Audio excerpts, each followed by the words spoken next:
There's no substitute for freshly milled flour. All the flavors that are in there, if you think about a wheat berry, it's something you can plant.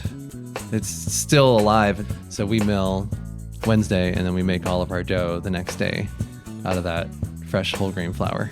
Better get ready, because here comes another great episode of the No Dishes Podcast. Season 6 is brought to you by Visit Bloomington. Check them out at visitbloomington.com. Play that theme song.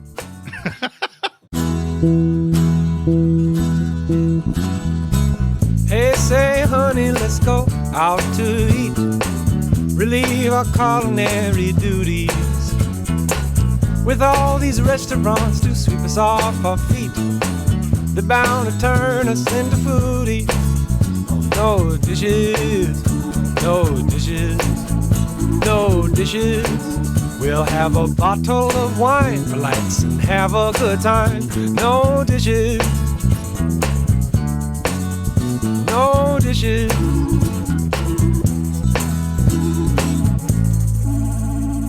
All right, welcome to another episode of the No Dishes Podcast. We're getting down and dirty with Muddy Fork Bakery. I've got Eric Shedler, Carlee Villa. Thank you guys so much for being here. You're welcome. Thank you. Would you say muddy or flowery?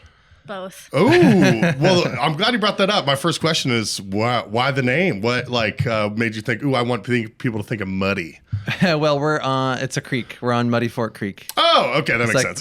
Just over the road from the bakery. Okay. Occasionally floods up the field. That sounds like but, fun. we also thought it's a cool double or triple meaning when we bought the property.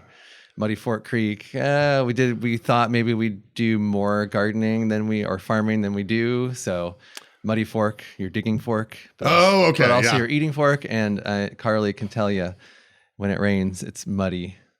It gets rough out there. Just get out there stomping. There was one market. You should tell this story because it was before my time. Yeah. Creek flooded at the wrong time and we couldn't get out. Oh, well, you just had to send out that mess, Facebook to everyone. Sorry, we're not going to be there. We're mudded in. Exactly. Yep. We said, everybody go online at this time and we're going to hit go. We're going to sell everything through our online store that we were going to bring to market and then we'll just deliver it all out. And that was the worst Saturday we've ever had. Not the right move. The dark times. Yeah. Yeah. We were out there delivering till 8 p.m. Oh, God. Well, at least did you sell out everything, it sounds like? Well, that was the other problem is we said, we're going to have it all ready to go at 9 a.m. or whatever time. And then what do you think people did? Pick 9 a.m. delivery? They jumped on there early and ordered before we had everything counted. So we oversold. Oh, that's tough. So what do you just kind of reach out and be like, hey, sorry, we don't have necessarily your entire order, but we got some of it and you're going to be happy. We did our best. And we also were working with no power. That whole morning. Gee, I did not realize all the trials and tribulations that went along with running a bakery, or at least yours specifically. Yes. So how long has Muddy Fork been around? 14 and a half years. Okay. Long So time. 2010? 2010, yep. Nice. What made you decide, hey, we're going to do this. We're going to open up a bakery. It was a bit of a whim. I mean, I had done a fair amount of baking and it was like a big hobby for me after a couple of short jobs that I kept going in the house, like maybe 10 years. I just always made our bread. Got kind of inspired about wood-fired baking from visiting Argentina. Oh, nice. My wife and I spent like about 18 months in Argentina before moving to Bloomington. That was like the last place we were before moving to Bloomington. And I came here for grad school and I was teaching at Ivy Tech. And I always had this idea in the back of my mind, like, someday I'll do like a little bread thing for farmers market. And it was like the right time to try it out and never looked back. I was going to say, well, you've done very well because I know a lot of people, you have a great following on social media. I know a lot of people in town that just love everything you guys do. I've had it. We were talking on the way in. I've had it delivered or back when it was post pandemic, maybe I think 2022. It might have been early 2023 if you were doing it, but everything was fantastic. So it's got to be cool to be maybe making a living selling bread. And I know you said your wife is also teaching. Is that right? Yeah, she's moved on from the bakery. Sometimes she'll jokingly say, I divorced the bakery. But you're like, but not me, but the bakery. Well, that's nice. Just to be able to do what you love, which sounds like you love it. And it's just got to be such a great feeling because so many people want that, but it's hard to achieve sometimes. So And he has People the best really want commute ever. He just has to walk down the hill. Run. yeah. It's usually kind of too Yeah. steep for walking. You end up running down the hill. like you try to walk, and that's what wakes you up really quick. Yeah. Can't be too tired. I'd be rolling down the hill every day if it was me. There've been occasions where we sledded down the hill, Oh, nice. That's fun. including staff. We've had staff Yeah, sled we've had- parties. yeah. Well, that's It's a great driveway for sledding if you get a good snowstorm. whenever you're hiring, is that one of the, you're like, we've got great pay, great benefits, and sledding parties. We should add that. Definitely. Yeah, you're welcome. Got to tell everyone what you're doing. Oh, nice. Garrett's got the site built. So you live obviously on the property, and then you have like a bakery down the hill where. Yep. Bakery's down the hill. The house is up the hill. But even the bakery's up off the field because it is a floodplain. Yeah. Okay. Nice. And then so obviously you said like you wanted to do more gardening and farming, but then business has been better than you thought it would be. I mean, so we originally called the property Muddy Fork Farm. Okay. And we named the business Muddy Fork Farm and Bakery. That's still our legal name. And we imagined, and we have this like big fenced in garden area for gardening that's mostly not garden. And we thought we would bring both, vegetables or berries or something and our baked goods, but one business is enough for one family, I think. Yeah, no, absolutely. So we grow a little bit of stuff. We have a nice, for a family, it's a nice sized garden. We got a nice hoop house that we got from a grower in Paoli when he was leaving to move to Hawaii. Can you enlighten me on what a hoop house is? Hoop house. It's like a greenhouse, but it's hoop and plastic. Oh, okay. Like a greenhouse doesn't specify what the material is. So a lot of growers call them hoop houses. So it's a specific type of greenhouse. Yeah, it's a 40-foot greenhouse. Nice. And we got good winter stuff going in there, and we use the greens most of the year in the croissants. So we pull stuff from there for the bakery, but we don't use a ton of produce for bakery. But we grow stuff when we can. What type of greens are you putting in croissants? Well, we grow Swiss chard. So it's Swiss chard and Swiss cheese croissants. Nice. And then when it really gets cold and the chard dies back, then we'll buy spinach from other local growers. Okay. But you're using a ton of stuff that you're growing. Oh, there you go. Nice. Oh, I see. There's our what chard. I see Yeah, what you're see saying pictures, with like the yeah. hoop house. Okay. Yeah. I was just like, wow, do you guys do a lot of hula hooping as well as baking and That would gardening? be the kids. Yeah. This summer, Constellation Stage and Screen presents The Break, a new rock musical, on stage June 6th through 23rd at the Waldron Arts Center. Don't miss this spicy rom-com with a healthy dose of heart. Sam and Charlie have been together since freshman year of college. They love each other, but do they? As the marriage question looms, it's time to find out what's holding them back. The two agree to take a 30-day break to date other people, and at the end of the month, they'll finally tie the knot. Or will they? See The Break on stage June 6th through 23rd in downtown Bloomington. Find tickets at cconstellation.org. And we'll get tomato. I grow a lot of tomatoes, and we'll get surplus for a couple of weeks. We'll use them for cheese and tomato-y pizza kind of croissant. And Oh, yeah. jalapenos. Jalapenos for the bread.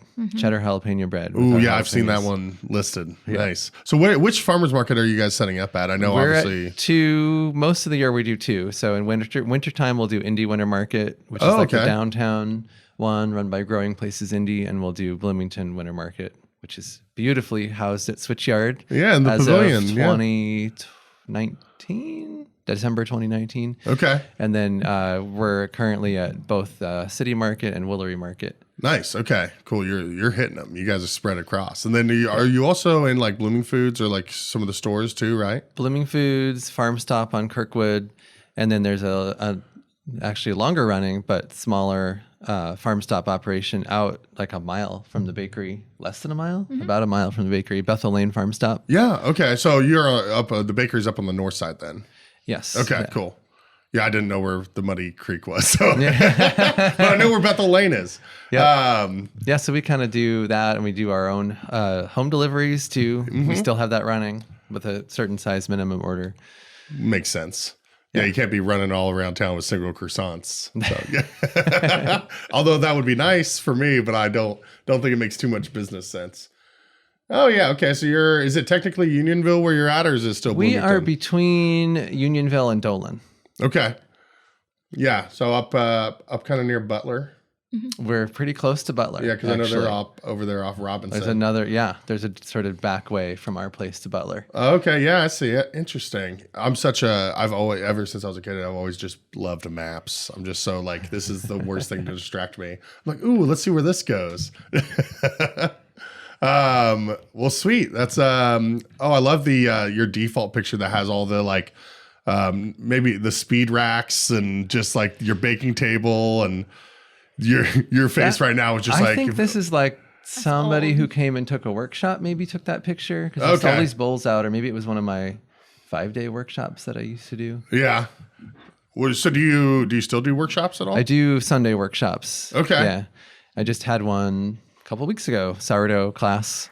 Nice. Okay. That's what most people want to take. And then we'll do some other stuff, especially around the fall holidays and stuff. We'll do, people like take pretzel class for Oktoberfest. Oh, okay. Yeah. Checks And out. holiday breads, usually in December. So what, where would people go find about like your newest workshops? And It's all on the website, okay. Is that muddyforkbakery.com? muddyforkbakery.com. Yeah. Nobody bought it out from under me. That's awesome. What are those typically? Are those usually like a 2-hour class, maybe $50 or? It's a long class because it takes a long time to yeah, make sourdough, right? That makes sense. You can tell I don't bake. And we did update the process in the pandemic because we did completely online classes in the pandemic, and we realized, okay, actually a hybrid class is the way to go. In the old days, it would be like you got to get to the bakery at 10 a.m. and you're not leaving until 6 p.m. because you got to mix your dough. Then you have to sit for 3 hours. Then you shape your dough. And then you sit for another 2 hours. And then we bake it. And it was like an all-day affair, lots of hanging out. I was like, bring your knitting, bring your hiking boots. Yeah. Did you guys just sit around and do like icebreaker and we games? would make a lunch too together. Oh, and nice. It was cool, but it's a lot of commitment. So yeah, that's a long after day. doing them online, I realized, hey, I can, send people out their ingredients. They actually get to do more of the process because we have them make their own starter the night before. We get together on Zoom. They make starter the night before. Then we get together again early in the morning. They make their dough at home with the starter that they've made. Then they show up at the bakery when it's time to do something with it. Interesting. So okay. now it's like I think it's like 3.5 hours at the bakery. 3.5 hours, a couple Zoom calls. Doesn't sound like too bad for a nice loaf of sourdough that you made yourself. Yeah. Yeah. So, and you guys, isn't that kind of your, like, what you're most known for is your sourdough? I would say so. Yeah. Yeah. Brick oven. It's a wood-fired brick oven. Yeah. Is anyone else doing that in town that you know? Or Is anybody else doing that in Indiana? Oh, my bad. Like in town, please. You're like, we're kind of a big deal. There's not a lot of working wood-fired only bread bakeries in the country because this is a lot of work and you can't do a daily schedule unless you've got a really fancy wood-fired oven.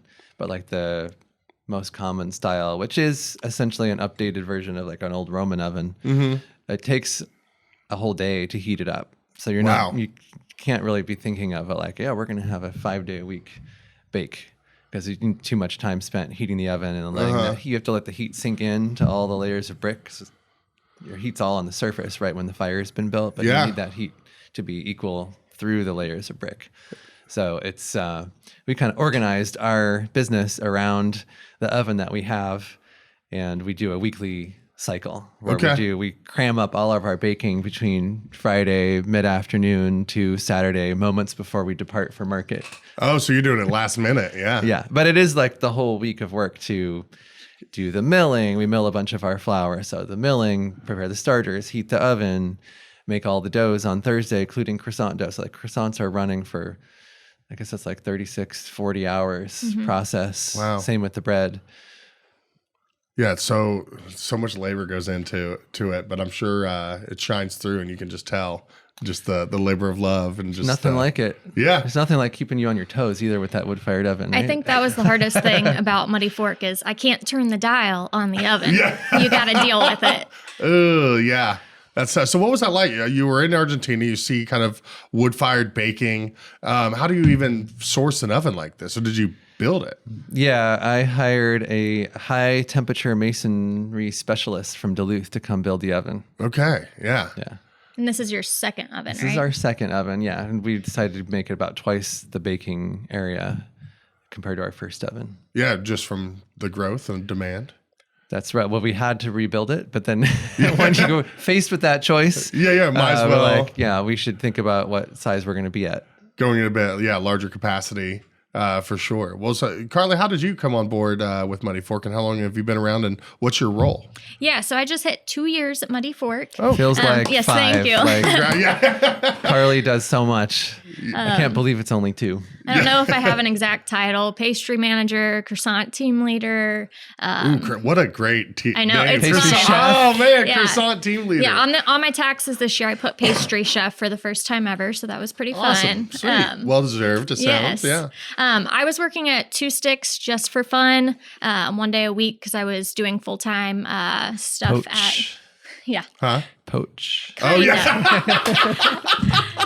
No, one of my farmers market friends told me about the job, and both she and Amanda from Two Sticks gave me great references Nice. to get into Muddy Fork. And so I split my time pretty evenly between Two Sticks and Muddy Fork. But it's been a lot of fun growing the croissant side of things there. Yeah, that's awesome. I mean, obviously, I love Two Sticks. It's our neighbor over there at the Chocolate Mousse, and going there all the time.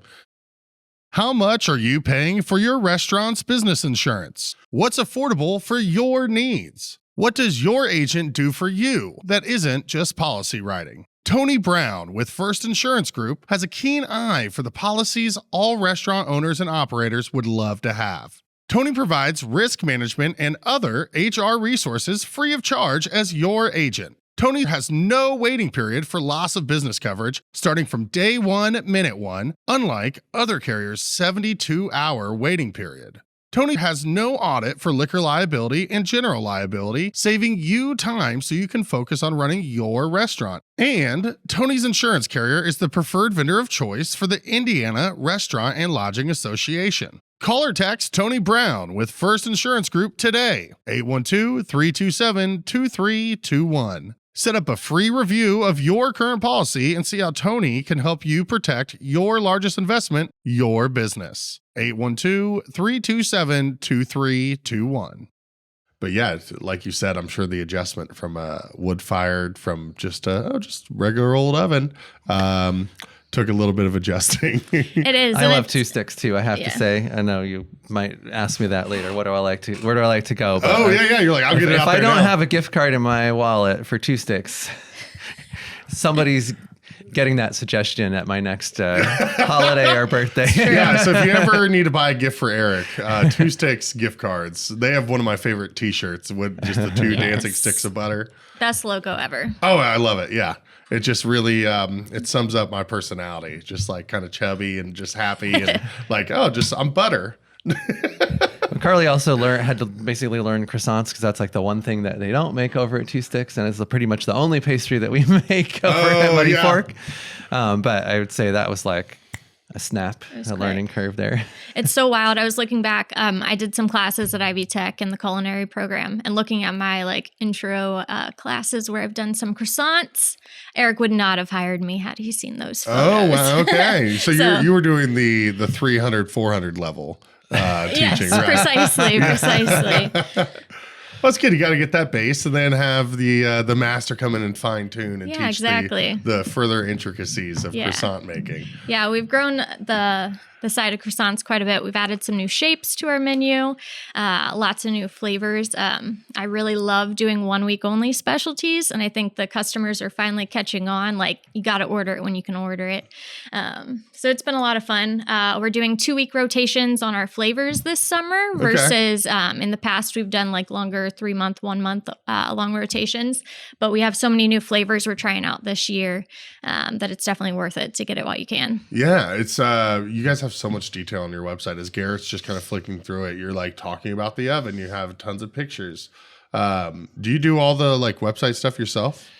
Well, I have someone who did the design, but we maintain it ourselves. Yeah. You know, we update the photos, update what's going on, put the classes on it. Ooh, is that a peach croissant? Small business. We do have a peach croissant. That'll come up later this summer. That one's when the apple they're that you're fresh. looking at there. Apple. Okay. Yeah, that makes more sense now. But we do also make a peaches and pastry cream. I feel like that one would have been really fun to put all that chocolate on. Bananas Foster, yeah. Oh, is that a Banana Foster's croissant? Yeah, because it looks like you could just be reckless and just be like. I'd say Carly's less reckless than. We have a cleaner that comes in on Saturdays, great kid, and he says he hates chocolate weeks for that reason. Oh, yeah. So I could see that. Oh, nice. Okay, yeah, a little blueberry accents there. Yeah, I was telling Eric on the way out, I think I've only done the like one that looked like that was like folded over with like the dark chocolate.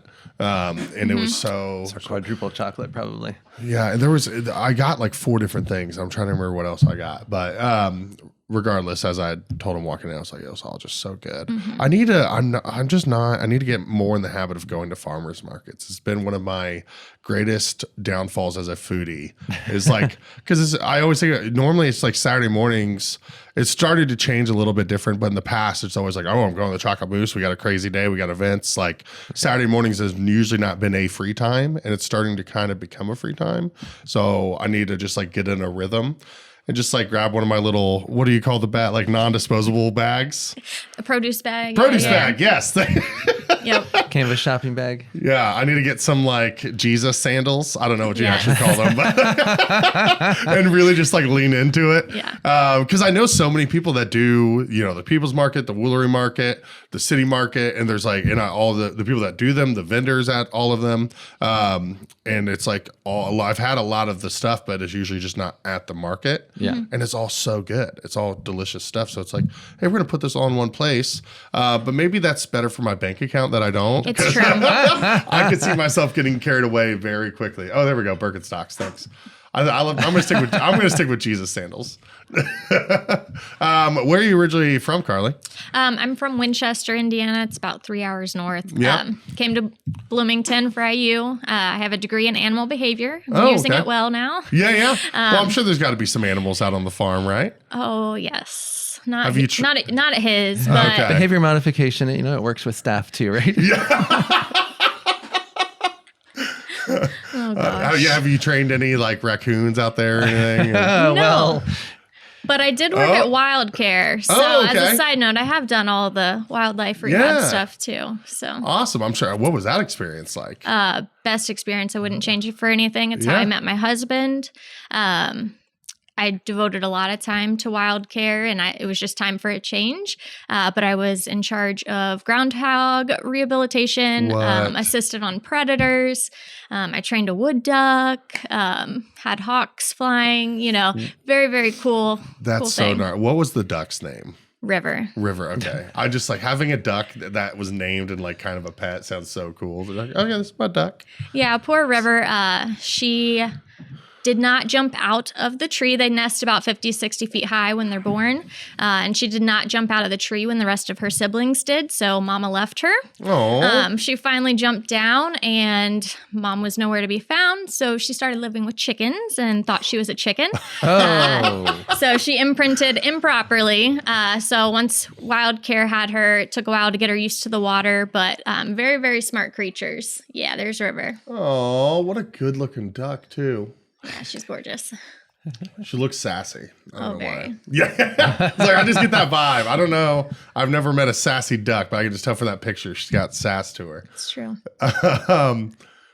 Nice. Well, yeah, that's the classic story of, grew up here, came to school, and Bloomington kind of sucks you in. It does. And, that's kind of how I was. I didn't finish out school, but it's I have no regrets. Bloomington's been awesome. Been here for like 15 years now.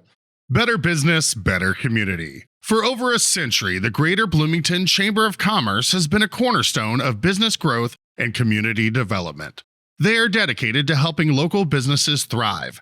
Their business is all about your business. Join the Chamber today. Call 812-336-6381 or visit chamberbloomington.org to learn more. So where were you at? Where were you at before Argentina? All over. Yeah. Where are you originally from? So I'm from Southern Illinois, Coverdale. Okay, nice. Yeah. Crossroads of the two eclipses. Yeah, exactly. Yeah, well, Salukis, right? Yep, Salukis. Yep, little town. So a little bit of everywhere. Went to school in Ohio. went to Arkansas to be a teacher for 2 years, and then traveled in Argentina, came back here. Well, not back, but came to Bloomington for grad school. Okay, yeah. And then how did 2007 when I moved here. Nice. Okay. How'd you and your wife meet? Well, we met in undergrad in Ohio, so we did all that traveling together. Yeah, nice. It's always nice to do it when you're young before you have full family. There you go. Yep. You guys did it right. It's always been my greatest regret of just like working all the time is I haven't taken time to go travel. And my friends were like, "Oh, I went over to Europe or Argentina." I'm like, "Sounds cool," but not too late. So we'll make it. True. So you mentioned, maybe using some of those tactics you learned on staff. How large is the staff at Muddy Fork? We're pretty small. We've got like 6 or 7 bakers, and then a couple of just Saturday only people. Like we have a couple of people that just work farmers market. Mm-hmm. Sweet. Yeah. So people baking, you got your front of house, back of house, just like any other restaurant kind of. It's mostly Exactly. back of house. I mean, the whole bakery is back of house, and most people who are doing sales are also part of the baking team. Okay. Yeah. So everyone's pulling double duty. That's how it kind of is at the Moose. Like, cause I used to always be front of house. I did a couple back of house shifts, but the Moose is you're taking the order and you're running back and making the ticket. So it's kind of a little blend of both. Yeah. And I love having people work market who can talk about the product because they're involved in making it. Yeah, no, that makes it they're much more knowledgeable and maybe passionate and care more about what it is that they're selling. Instead of being like, oh yeah, this is cool, I like it. What if you guys had one thing that you could eat for the rest? Like, what's your favorite item? Like, if you couldn't have any of the others, it's like this is the only Muddy Fork product I could have for the rest of my life. Oh boy. So I have to say, coming into the building, at 1 a.m. when I'm getting ready to bake croissants, the smell of the bread, I will never get over that smell. But I have gotten over eating croissants every week. So my favorite is definitely the pretzels. Okay, yeah. We do real pretzels dipped in lye, all butter inside. It's fantastic. What's can you explain dipped in lye to me? Yeah. So lye is a very caustic material. It's used in soap making. It's used to clean the drains. But if you do it in the right proportions, it Highly makes, alkaline. Yes. Okay. It makes some great tasting pretzels. We also have a pretzel croissant, but we dip it in this solution for a little under 30 seconds and put it straight into the oven. And it gives you that nice color, that nice crispiness. It's the traditional German way to make pretzels. It's Okay. kind of the origin of pretzels. So it's And kind of giving you the hard exterior versus the soft. Yeah, I don't know that it makes it harder. It reacts with it causes caramelization. Okay, So it breaks yeah. down some of the starches in the crust into sugars, and that's why you get that deep brown color on the pretzels. Awesome. Okay. And you get it without actually having to, like, if you didn't dip them and you wanted to get them that dark, it'd be a hard pretzel. What about you, Eric? Oh boy, it's definitely You're gonna. like, I was hoping you were going to follow up. Yeah, right. Definitely going to be the bread, but I'm going to have to tell you which of the 10 breads I would live with if I couldn't live with anything else. Yeah, it was a very specific question. So I'm going to have to go for the not the most popular, but has its hardcore followers, Jewish rye bread. Okay, yeah. What's the best thing to make using Jewish rye bread? Sandwiches, like savory sandwiches. Say okay. Grilled cheese, of course, the classic corned beef and cabbage combination. What's it called? A Reuben. Yeah, yeah. Long Sorry, I was ago, distracted by the braiding when you were. I was like, huh? Yeah, I love. But the bread is our whole concept, and that's even going back when we first started in 2010, is using local grains. Yeah. And we started out getting fresh flour from a grower in Seymour who was doing grain. And then later on in the life of the business got connected with, well, she went out of business, but got connected with a grower in Illinois called Janie's Farm and Janie's Mill. So they have a giant mill also to process their grains, and they buy in grains that they can't grow. And so they using that regionally grown grain gives you unique flavor profiles in your product, and then having the grain and flour be fresh is just another level. There's really nothing like that. There's no substitute for freshly milled flour. All the flavors that are in there, if you think about a wheat berry, it's something you can plant. It's still alive until the moment that you either grind it or do something with it, maybe brew it if you're a brewer. But it's got all the active enzymes and everything in that seed until you mill it. So once you mill it, all that starts to expire. So we mill Wednesday, and then we make all of our dough the next day out of that fresh whole grain flour. And then what we don't mill, because we can only mill whole grains at the bakery with our little mill, we get from Janie's mill our bread flours, which are all stone milled and as fresh as possible, like within a few weeks. So it sounds like you guys are cutting zero corn. Like you're doing everything the best way, between the oven, locally sourced ingredients, doing some of your own milling, locally sourced milling. Like it's all just like, this is the best way to do everything. Am I right? What's the motto inscribed on the underside of our table? I don't know which one. I doing things the hard way. That's true. Yeah, exactly. Yeah, it's just like I said, you're not cutting any corners. It's like, we're going to make this the best possible way we can in our given circumstances. You know, we're in Southern Indiana. This is the farm we have. This is the equipment we have. Let's make some badass bread, you know. That's the goal. Mm-hmm. What we're going to do, that'll be the next Muddy Fork shirts. It'll be Muddy Fork on the back. It's like, let's make some badass bread. Yeah. Carlee have to tell you about the corners we don't cut on when it comes to the pastry side. Ooh, yeah. Oh, we Please try. do. Yeah, we try and source a lot of stuff from our local farmers markets. Our eggs, even. We use egg yolks in our egg wash, and it looks like orange juice when we're done with the process because they're so bright and rich in color. Wow. And Carlee decided to get us an orange juice pitcher to dispense the egg wash out of. Has anyone accidentally thought it was orange juice? There was a prank played one day. So we have everything very well labeled these days. But we do try and do our specialties based on what's growing around us. So right now it's asparagus. So we have an asparagus and goat cheese croissant. Super tasty. Super I love tasty. goat cheese too. So pretty soon we should have our blueberries fresh and ready later in the summer. We'll do a blueberry lemon. But we really try and partner with what's available to us locally. Dairy as well. We try and get organic. So we use the best ingredients we can for sure. Yeah, sweet. Yeah, I'm glad you asked, because one of my next things was like, partnerships, local partnerships, which you mentioned the farm stops. Are there any partnerships we left out? I feel like we covered everything pretty well already. I think that's most of it. Yeah. You guys have a lot going on. It feels like a lot sometimes. Yeah. The No Dishes podcast is brought to you by visitbloomington.com. VisitBloomington.com is the best resource for restaurant and culinary information, special events, fun activities, places to stay, and more in our area. We share a similar mission here on the No Dishes podcast of highlighting local businesses and the people who make our community unique. We can't thank them enough for hopping on board. Check them out at visitbloomington.com to easily plan your next meal, visit, or night out on the town. Cool. Is there anything we can expect out of Muddy Fork in the future? Or are you guys just kind of happy with what you're doing and just going to keep on grinding at it? Yeah, I think this is our model. I mean, I can't tell you, since maybe the second year, I've started getting asked almost every week at farmers market, so when are you opening a store? You're like, nope. Yeah. That's man. Try to keep things sane. I mean, it's also a balance for the owner. In my case, I've got kids that I want to see on a daily basis. That's good. Yeah. Yeah, mate, checks out. You can only be spread so thin. Yeah, exactly. Yeah. Well, that's, it seems like it's working well for you. 14 and a half years is nothing to sneeze at. We try to pace ourselves. Yeah.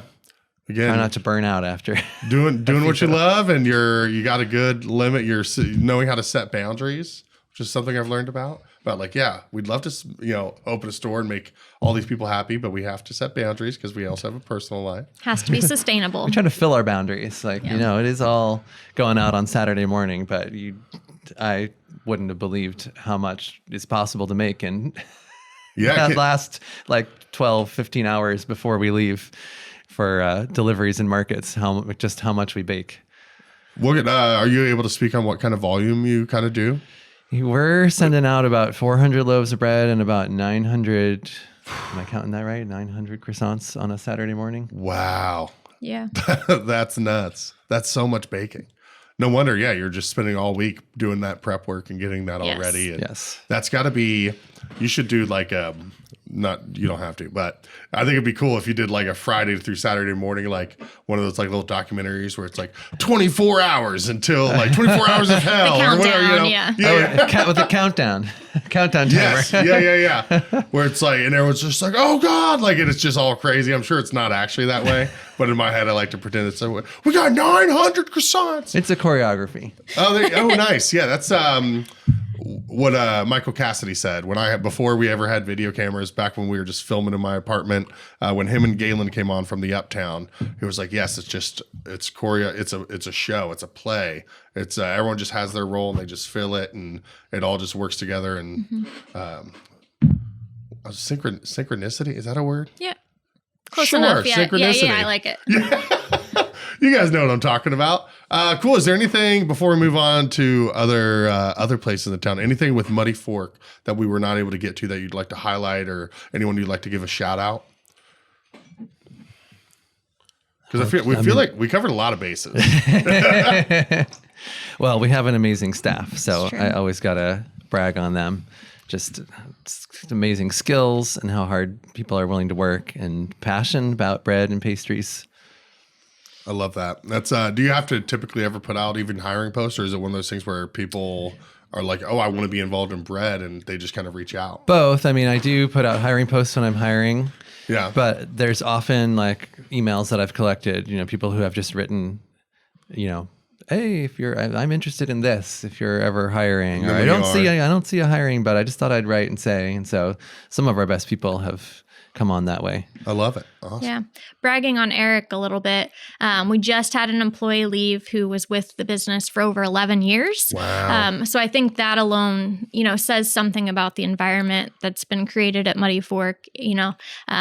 I'm going on 2 years. It's not much, but I don't foresee leaving anytime soon. 2 years is still a very good amount of time. Yeah. Absolutely. So I think that says a lot. We've done a lot to keep the culture quite happy at Muddy Fork.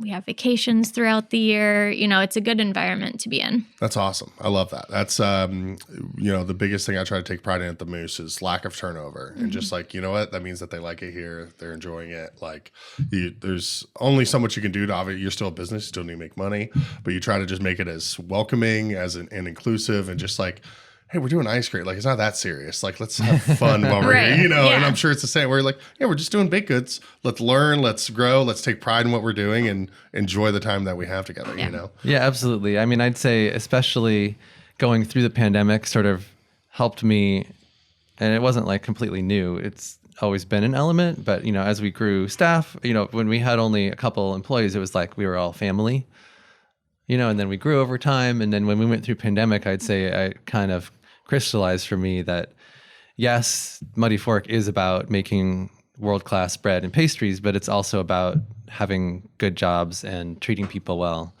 and creating a food job that people can enjoy doing, hopefully long term. Yeah, I love that. Yeah, it's like it's not one or the other. You can have both. You can be a business you have to make a profit at the end of the day. That's how businesses work, while also still caring about staff. And that was the biggest draw for me. I left corporate to come into small businesses, and the fact that I can still be treated well as an employee on top of doing something that I love to do has been super great. I've talked about it at length on here, where like my first job down here was at the O'Charlie's, which I have a lot of great memories, but like just working in a chain versus then I went to like Sweetgrass under the original owners and just small mom and pop essentially. It's just so night and day. O'Charlie, like they would decide which section you got, which could determine how much money you made. Like that was huge, was whatever section you were given. All based on like the call-in surveys from the receipts. And if you got a 4 instead of a 5, it counted the same as a 1. And I'm just like, man, it's just everything's treated so black and white in corporate large chains, where there's nuance. There is gray area. There is, I don't know. So I feel you. I'm right there with you. All right. Well, you talk 2 sticks. Let's spread some love around to the rest of the town. What about what are some of your other favorite farmers market vendors that you guys like to go to? Oh gosh, I mean, I feel like there roster. are many vendors there that are also like family to me. Being vending together for almost 15 years. Jeff and Liz Paget, I get a lot of my plants from them, and early asparagus. Jonas and Rachel with Mavernine. They're great friends, and they do amazing vegetables in the fall. Other vendors. Well, Drea gets us our eggs with 40 acres. The back 40. Yeah. Get that right? Yeah, they're probably my favorite vendor. I take care of the farm animals out there every once in a while. I get to go help with farm chores. So you still get to use some of the... Okay, perfect. Yeah. Yes. I get to dog groom for them, so I still get to do my background and what I love doing while sticking on the food side of things. Yeah, well, you're getting a good balance. That's awesome. Yeah. You're getting best animals and food. You're doing okay. Exactly. Those are all... Yeah. 100%. Gosh, I'd say who else? Freedom Valley Farm, Jim over there. That's often where we get our greens in the wintertime, and then he'll give me his leftover tomato plants, which then become our Muddy Fork tomato plants, which we eat and then put into croissants all summer. And Chester and Janice Lehman with Old Lane Orchard, we get apples from them for 6 months out of the year for our apple croissants, and peaches all summer. They work so hard. What they do is really amazing. In Brown County, we get our cold brew. It keeps us caffeinated throughout the summer. Nice. Yeah. we partner with Nick quite a bit with our, for the longest time, if you wanted to have their coffee shipped, it went through, you had to go to the Chocolate Moose website, and we would order it and we would ship it, and finally they got it on their site. But I still have one little old lady in Cincinnati that doesn't use the computer. She calls me twice a year. Hey, Jordan, it's Bonnie. And just gives me the order and gives me her number, and I order it and ship it out. But that's been a big partnership because we do a ton of coffee at our Brown County store. That's cool. And it's all Brown County coffee, and that helped us a lot because being Chocolate Moose, I was like, you just think ice cream. Also, coffee and croissants. We've been neighbors at Market, for 12 years. Oh, really? Years. Oh, yeah. And we're sending people back and forth all the time. And just doing a little dip. And the other prepared food vendors at markets, you'd think even bakeries, you'd think, oh, they're all competitors. They're competing with each other, like Piccoli Dolce and Pie First and other bakeries, Scholars Inn even. But it's like we are all supporting each other. There's never been a feeling of rivalry. Yeah, that's so we're great. Just all there. Piccoli saved us when our laminator went out one week, and we had to take all of our dough to them to go get it laminated. Wow. Okay. See, that's my favorite thing that's come out of this podcast. And it's not only my favorite, but the number one thing is everyone, us with ice cream, you guys with baking, whoever it is, they all have a story about that, where it's we're not rivals. We're all there's plenty of room for all of us. We all get along. And just stories where they help each other out when they easily could be screw you, sorry about you. Yeah.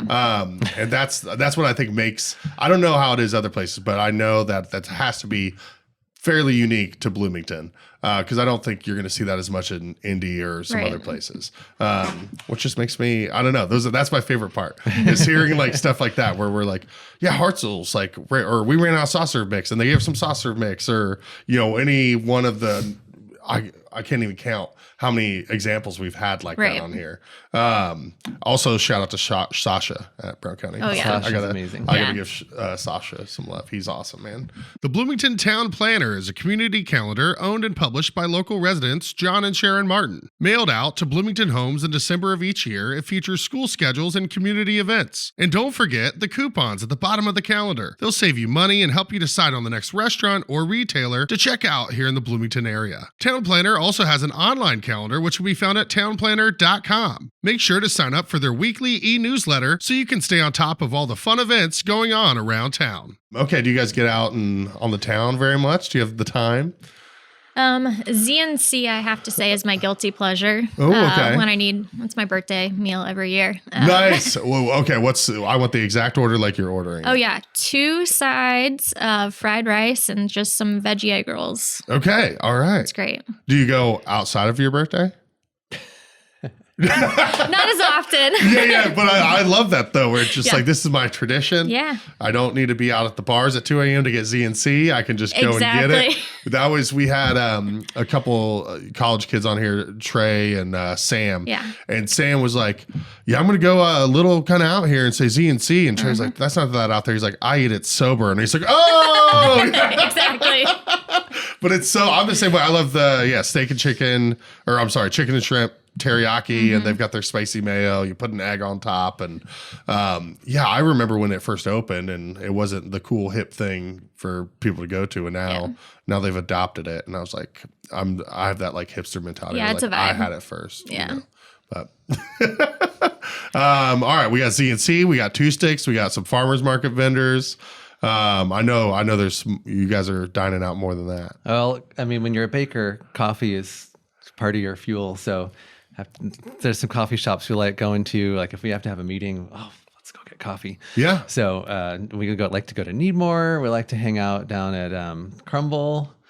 What's your preferred Crumble location? Because I haven't been to the Swain one yet. Well, we just go to the South Side because it's convenient. Yeah, we go to Renwick. Renwick, yeah, okay. Yeah. And then the Farm Stop, the Brown County Coffee over at the Farm Stop on Kirkwood. And it's such a great space to hang out. And you always see 15 people, when you walk in there. Well, that's nice. It's like a little community gathering spot, Yeah, for sure. What was the first place you mentioned? Oh, Needmore. Yeah, Katie. We've talked. Katie's come up numerous times on here because before she had her brick and mortar, had a tent and she set up at Food Truck Friday back when we hosted it at the old stand. Okay, cool. And she did market too for a couple of years. Yeah. And when you were talking about with like being a family, like all the vendors you've been vending together, that's like we're on our 10th year of Food Truck Friday now. Right. So all the Same food trucks, deal, and especially for them, it's even more so. They just see me on Fridays. They're seeing each other all the time at the commissary, and they're always just hyping each other up. And they got like Ron with Lost Farm Meal Service to like come down and start doing it, which is great because I love his food. We love Ron. Ron was a baker at Muddy Fork for several years. Oh, was he really? Yeah. Oh, awesome. Yeah. Cool. Well, I'm glad I just happened to bring him up. Yeah. Ron's awesome. Dude, I don't know if it's just he has a really great palate or what, but everything that I've gotten from him is always perfectly seasoned. Like, I don't know how else to describe it other than it's just like he just nails it. Like the flavor profiles every single time, seasoning and just how he's all a the professional, but then he's got a setup where he's doing small scale, which is so hard to do with a restaurant. Yeah. And he's doing the cooking himself for the most part. So, and you see him every Saturday morning shopping at the farmer's market for all his ingredients. Yeah. Yeah, he's just such a nice guy. I know. So this last Friday was their first Food Truck Friday they did, and just having them set up next to us, I was like, "Oh, I want to try like the half a sandwich." I was like, "We already sold out." I'm like, "Okay, that's good. Great, I want that to happen. I want you to keep coming back to Food Truck Friday for my own selfish reasons." But then they did this like pork and bean soup with a jalapeno cornbread, and of course, I don't know how you guys are. I had to crumble it, and that's how I feel like that's how you should eat that. And then they were doing Italian meatballs, and they were just these giant things with his vodka sauce. And it's just everything they touch is gold. Yeah, they're doing this like Ethiopian style chicken. Yeah. I saw that. I'm on the best is because they do their Tuesday deliveries. So I'll just always just be like, bring it by the chocolate mousse because I'm there most of the time anyway, and hand it to anybody working. So there's always someone coming back with a bag like, I was like, yep. Can you just put it in the fridge? Thanks. Although I totally forgot one of the biggest heartbreaks in my life, which is how troubled of a life I've had, which isn't that bad, is I forgot about a bag in the fridge because I was like, yeah, just throw it in. It's the worst. Actually, it was a day I wasn't there and I forgot it was getting delivered and I found it like a week later. And it was like 4 orders of stuff I was really excited to try. And I was just like, I just sat there for about solid 60 seconds and stared at the wall and then just regrouped. But anyway, so not to make this a sad episode, but sweet, cool. Do you got any like sit down places you guys enjoy? Pizza, burgers? I love the Cozy Table on the west side of town. We have not gotten a Cozy Table. Gary, have we ever had a Cozy Table shout out? I think that's a first. I love that. I haven't been to Cozy Table in a hot second. But great diner food, yeah. Oh yeah, absolutely, yeah. I did go for a while there for a long time, and it was just every time it was just. And I love a place like that where they just call you hun. Yeah, like that's just like Cloverleaf's kind of the same. Exactly. We're just like, oh, stop it, Well, sweet. Anything else before we kind of let you guys get out of here? I think so. Thanks for having us. Yeah, thank you. This has been so much fun.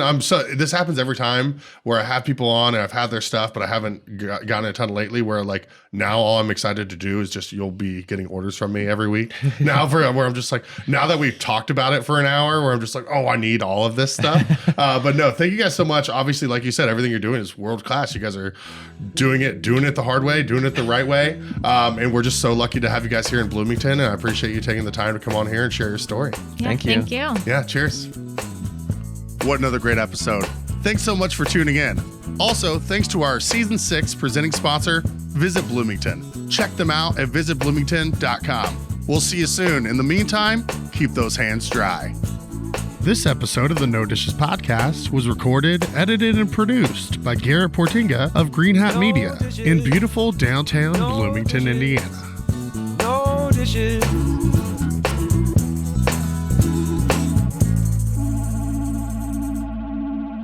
No Dishes Media. No Dishes Media.